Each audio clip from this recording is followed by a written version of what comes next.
suivre cette rencontre de Challenger Pro League entre les locaux, ceux qui reçoivent les Francs-Borins vêtus de vert et l'Okeron Thames dans son habit noir. Surprise par contre, c'est dans les cages parce que Xavier Guis est sur le banc. C'est Clément Libertio qui honore sa troisième recommencée.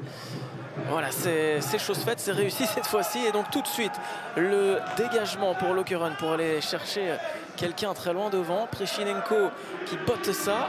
Et l'occasion de regarder dans le rétroviseur sans trop s'inquiéter, même s'il leur reste 8 matchs à disputer, bien sûr. Ça fait 24 points à prendre. Et première occasion peut-être pour Corentin Lavie qui est sur son pied gauche, le centre, la tête et l'ouverture du score. Il suffisait de demander. Après 2 minutes à peine, voici déjà un premier but pour les Francs-Borins qui sont donc sur du velours. Avec cette ouverture du score, ça n'a donc pas traîné et ça va faire grincer des dents Stijn Vreven, le nouveau coach qui voulait voir, eh bien oui, de la possession de balle, plus de sérieux défensif, de l'intensité et boum, qui encaisse. Crucio à collectionner. Ntamak en un temps, et là peut-être Ntamak la frappe, elle est cadrée, mais elle a des allures de passe pour Clément Libertio. On vous disait, ça c'est très bien joué, il a effacé son homme, le centre est bon et le sauvetage, il traque la frappe. Oh, quelle déviation incroyable de Naïm Boujou. Petite blessure dans la suite de ce tacle. Et voici la mi-temps qui est sifflée sur ce score de 1-0 au profit du RFB. Les Francs-Borins ont connu 4 départs et 6 arrivées au cours de ce mercato hivernal. Avec un David Lassaracina, le directeur sportif du club. Attention à cette frappe quand même, le poteau et le suivi, ça fait 1-1. L'égalisation de Samuel Ntamak, alors qu'on était en train de se dire que ce match s'endormait un petit peu. Eh bien, ce sont surtout les Borins qui sont tombés dans le piège. Pas de clean sheet et peut-être pas de victoire pour les joueurs de Karim Belhosseine.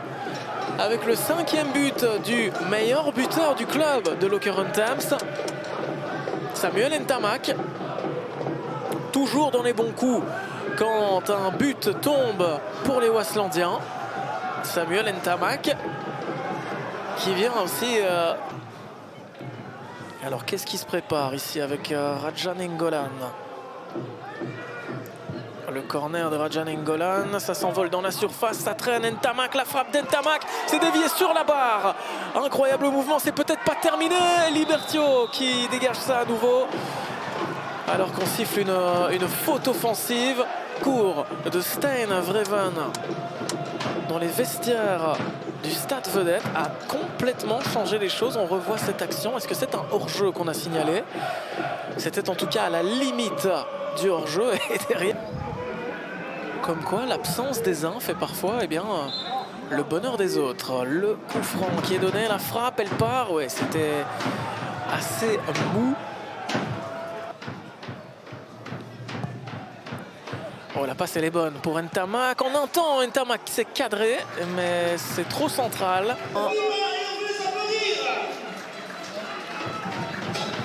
Et de même pour Otmar.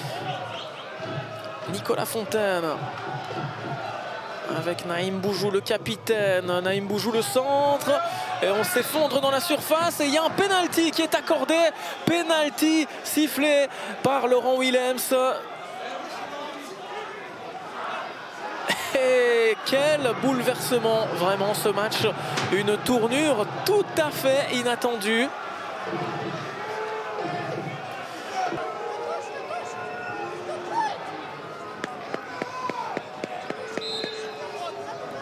Le coup de sifflet de Laurent Willems, c'est Daniel Pérez qui se fait justice.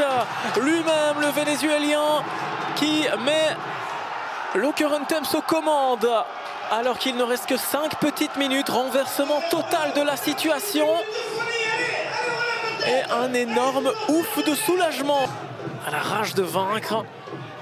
Ça s'est joué à des détails. Et c'est terminé sur ce score de 1-2.